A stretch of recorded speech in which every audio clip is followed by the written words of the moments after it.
Hello, my name's Michael Conneely, and this is the part 2 video all about the super important transit of Mercury in February 2022, when Mercury is besieged by so many other powerful planets. And this video focuses on who will be affected most and what the timetable is. The actual Mercury retrograde period and its two associated shadow periods before and after is the 29th of December to February the 24th. But who will be affected most? Well, especially those with planets from 25 degrees Vedic Sagittarius to 20 Vedic Capricorn. Those with planets, we're talking especially about a sun, ascendant, moon and sun, but others as well. Those with planets from 10 to 25 degrees Vedic Aries. Those with ascendant especially, and planets in the centre of the Vedic Cancer, because Saturn is transiting opposite in their 7th house of relationship. And this Mercury mess period could actually be so positive for relationship growth if we can understand it and work with it. Anyone with planets in Vedic Libra, people who have natal ascendant, moon or sun in the Mercury ruled signs of Gemini and Virgo, anyone who has Kalsarpa Yoga in their birth chart, people with key planets in Vedic Capricorn especially, natal moon, sun or ascendant, but other planets as well, especially Mars, Saturn, Uranus, Pluto or Chiron, they will be super affected by this Mercury transit maelstrom that I'm doing this video about for February 2022. And most of all, people with natal moon in Vedic Capricorn. This is because, of course, they are in the centre of Sade Sate, the truly important, valid and crucial to know period of 7.5 years when Saturn transits across your, when Saturn transits across your natal moon, in other words, through the sign before that occupied by your natal moon, the sign of your natal moon and the sign after that. That's the sort of crude definition of the timing. If you're in Sadhisate, do get a reading from me. My readings are super diligently prepared for, very deep, penetrating and learning. Go to my Star Wheel Astrology buy page.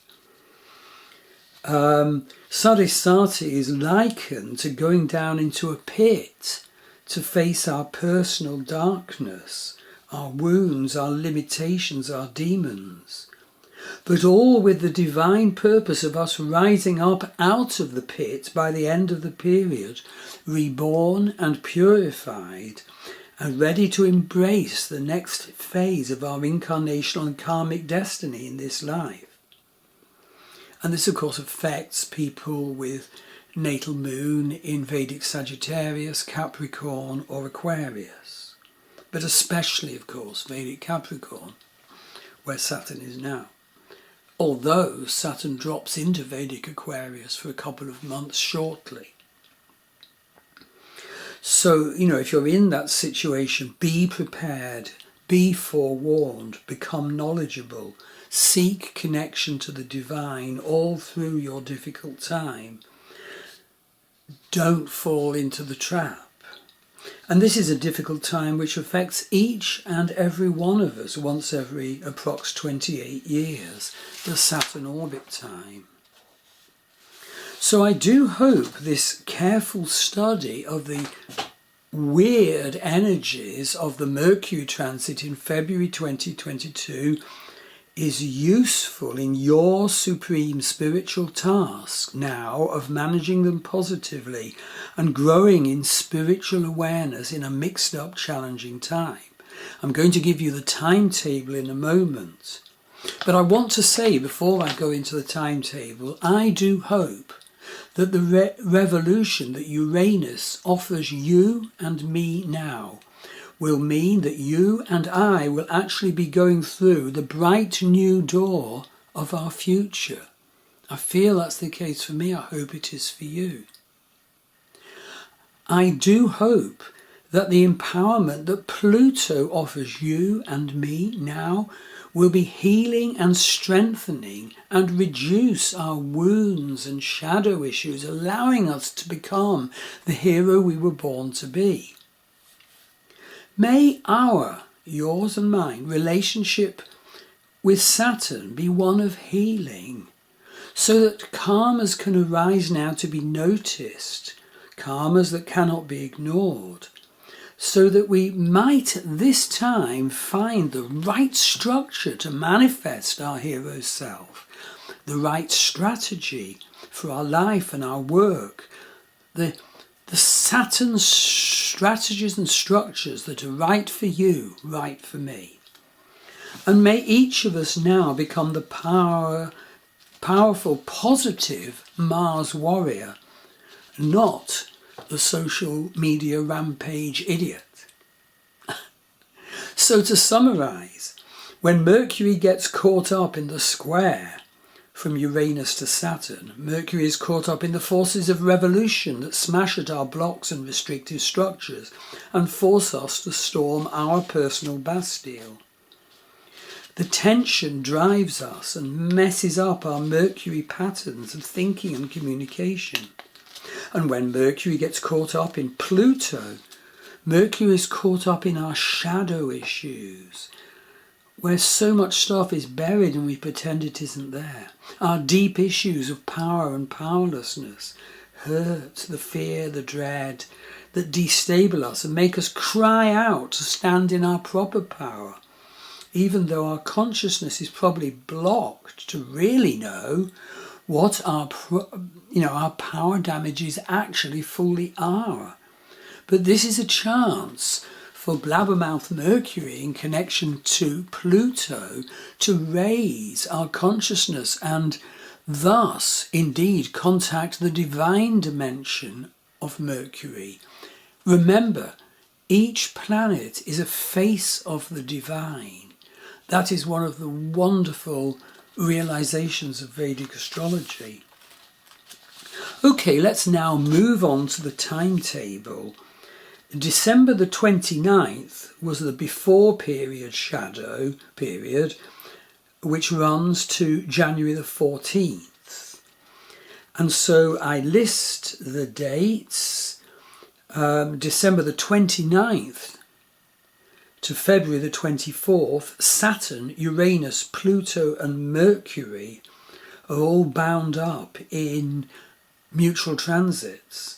December the 29th, we had Mercury at naught Capricorn, conjunct retrograde Venus plus Pluto.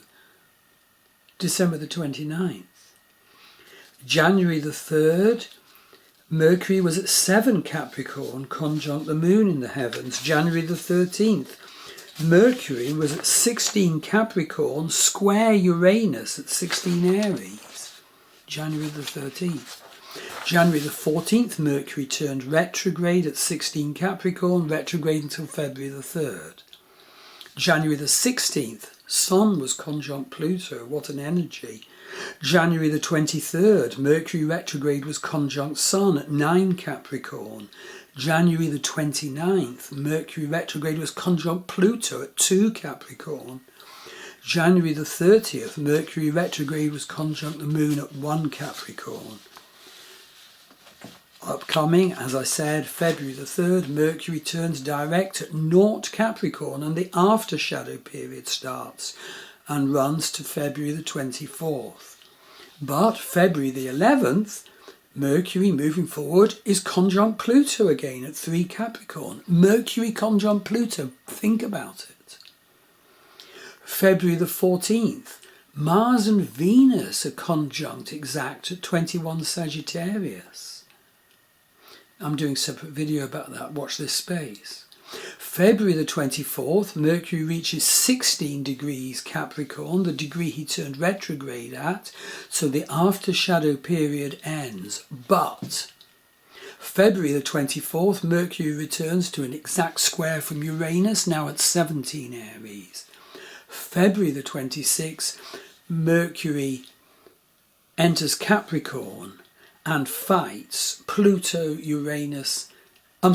Mars enters Capricorn and fights Pluto, Uranus, Saturn and Mercury from February the 26th.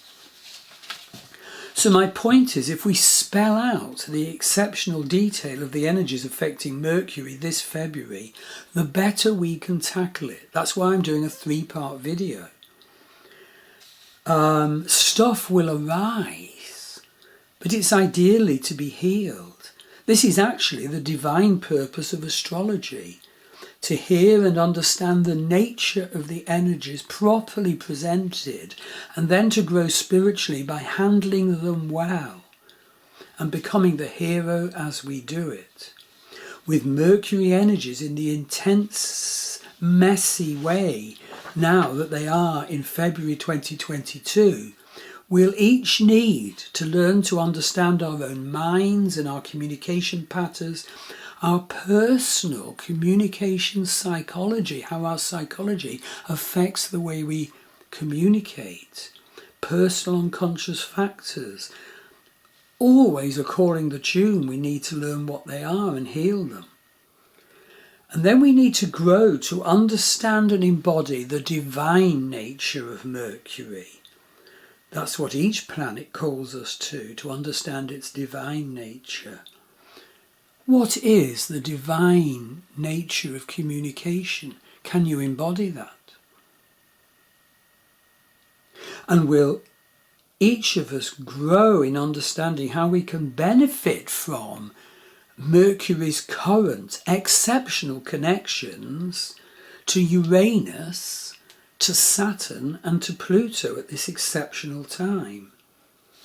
Mercury can be very disembodied.